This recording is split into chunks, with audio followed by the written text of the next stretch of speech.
Naku po mga kababayan, may umuugong daw na kudita sa hanay ng mga militar. Naku po, halaka mga kababayan, totoo kaya ito? Posible kaya mga kababayan dahil yung mga ilang retiradong militar na mga general, mga marines, scout ranger ay talagang nilalabanan itong korupsyon sa ating bansa. Posible kaya ito mga kababayan? Ako'y nagtatanong lang naman mga kababayan, no? Dahil marami na rin galit na mga Pilipino. Posible kaya ito mangyari? Dahil sa korupsyon sa Pilipinas na nagaganap. At tila ba may mga pinagtatakpan mga kababayan dahil sa nangyayaring ito. So panoorin na natin ito. Tapos si DND Secretary Gibo Teodoro nagsalita na rin mga kababayan. Panoorin natin kung ano ang kanyang sinabi dito sa patungkol sa umuugong na naman ang posibilidad ng isang kudita sa hanay ng militar. Ito po'y balita galing sa News 5. Hindi po ito fake news mga kababayan dahil News 5 po ang nagbalita nito. So panoorin na natin. Ito na. Umuugong na naman ang posibilidad ng isang kudeta sa hanay ng militar. Babala ni Defense Secretary Gibo Teodoro, baka matulad tayo sa gulo sa Myanmar kung... Halaka mga kababayan, baka daw matulad tayo sa gulo ng Myanmar. Nako, grabe matindi itong sinabi ni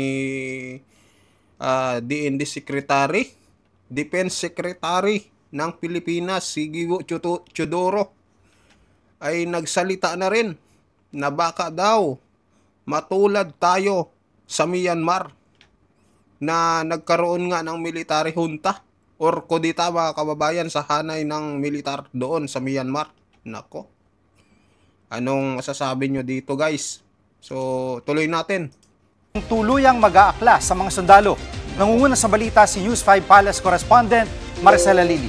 Maricel, kinukumpirma ba ni Secretary Teodoro na totoong may alingas-ngas nga ng kudeta? Gigi, walang kinukumpirma si Defense Secretary Gilbert Teodoro tungkol nga dyan sa sinasabing panibagong coup threat. Natanong ayun mga kababayan, wala pa naman daw. Pero natanong lang daw pala itong si Secretary Gibo Teodoro. So ano kaya ang tinanong ng mga media kay Secretary Teodoro? naman siya ng ilan sa mga kapatid natin sa media tungkol nga sa usaping ito at ang sinabi ng kalihim, kapag nangyari yan, hindi malayo na matulad tayo sa Myanmar na magkaroon ng military junta. Kapag nagkaroon ng military junta sa Pilipinas, mababaliwala ang batas dito sa bansa dahil magkakaroon ng military takeover. Pwede rin. Nako, military takeover. So sabi daw mababaliwala mga kababayan yung batas natin dito sa Pilipinas.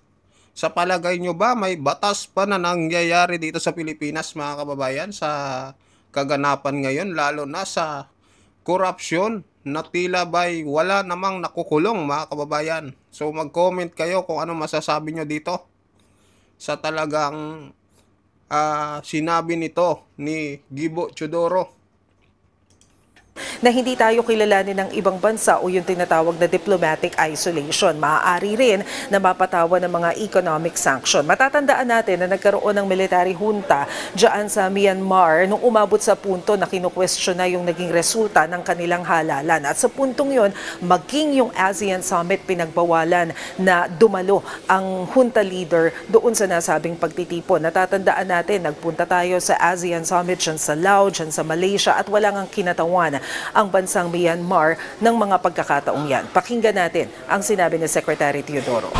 Bubuhay lang sa'yo kokonting bansa. Isa na yung China. Well, exactly the situation of Myanmar.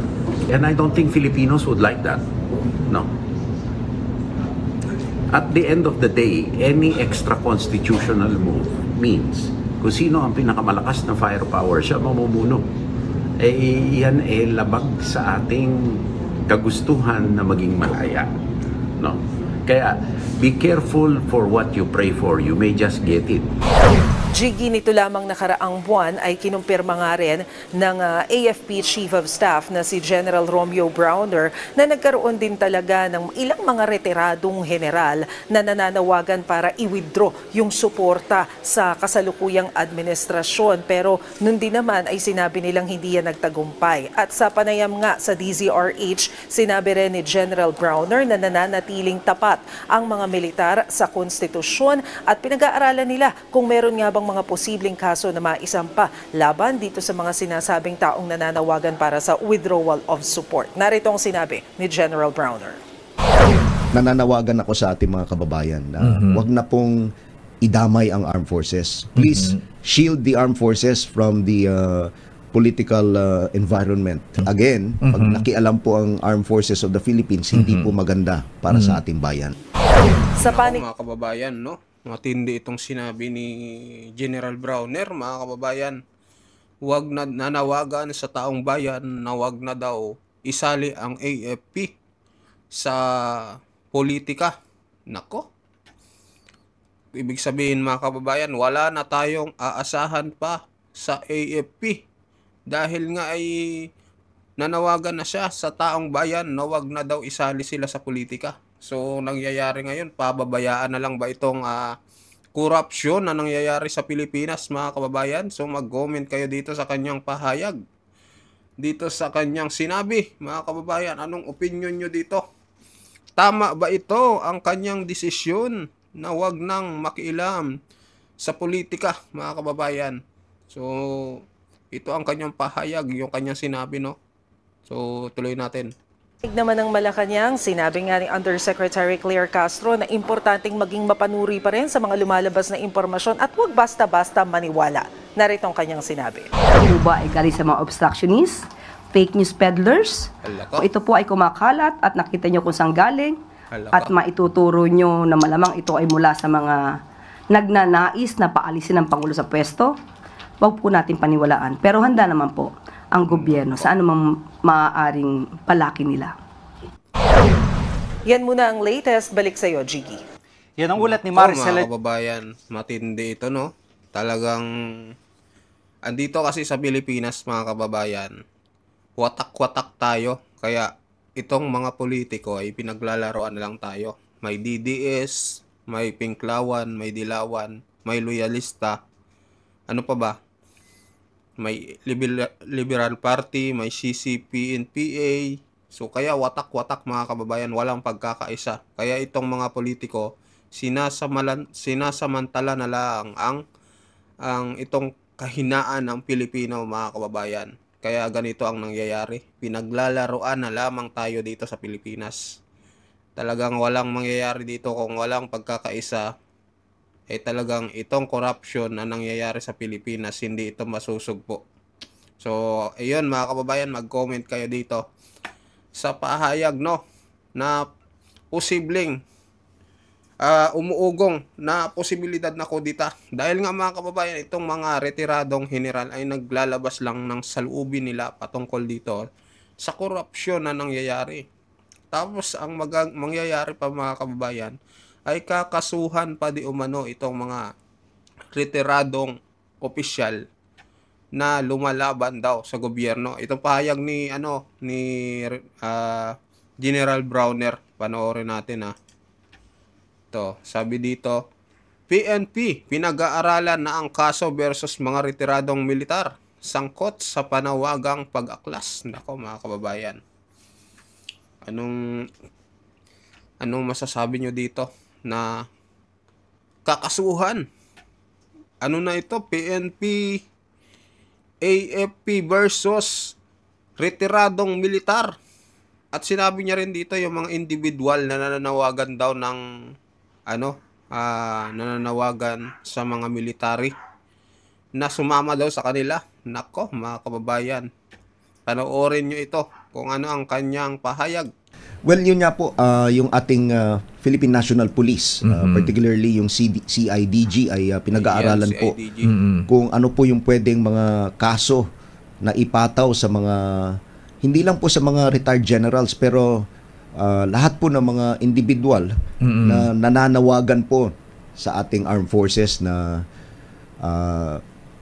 either magkudeta or mag-withdraw ng support or maghunta.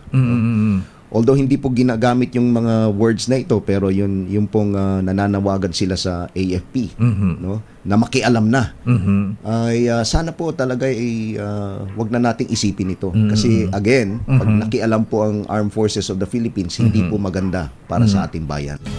Nako mga kababayan, sang-ayon ba kayo dito sa sinabi ni General Browner mga kababayan na kakasuhan itong mga retiradong militar, kasama daw yung mga individual, no, na nananawagang pag-aklas? So wala na talagang aasahan itong mga nananawagan mga kababayan dito sa AFP. Mukhang hindi na sila makikialam sa mga politika mga kababayan dito sa Pilipinas. So kasama ba dito mga kababayan yung corruption? Nako, nakakapanlumo ito mga kababayan, dahil mismong si General Browner na ang nagsabi na wag na silang isali sa politika mga kababayan. Ano masasabi nyo dito mga kababayan sa kanyang ipinahayag?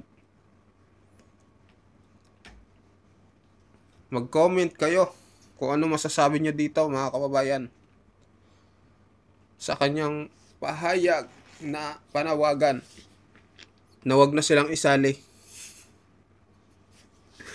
Ayun po. So, maraming salamat po sa inyo lahat mga kababayan. So, alam ko yung iba nagagalit din sa inyo, no? Dahil sa itong pahayag ni General Browner. Nakakalungkot mga kababayan na ang aasahan na lang sana ng Pilipino ay itong mga militar at kapulisan. Pero tayo ay inuudyukan na wag nang manawagan sa kanila. So yun po, mag-comment kayo mga kababayan, mag-like and share na kayo, at sa mga bagong pasok pa-subscribe po. Maraming salamat po.